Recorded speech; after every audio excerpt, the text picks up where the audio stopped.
Estoy harta con la gente haciendo ese video que me han hecho coño como que yo soy una terrorista. Yo no tengo miedo que venga Luis Abinader. Yo no voy a pedir perdón porque estoy defendiendo mi patria como lo defendía él.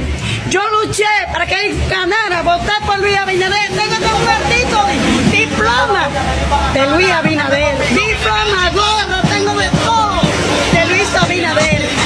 Pero se metió con algo sagrado, que las Biblias, que no vale la Biblia, con nuestra patria.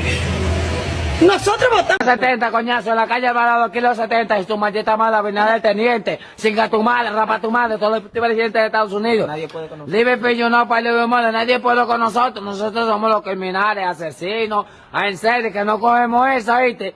Aquí le matamos a la gente por matarlo, mírame, nosotros estamos clásicos. ¿Qué es lo que Abinader? Abinader un singa a su madre, un rapa a su madre, que le cogí la mujer, le cogí su tata a la nieta.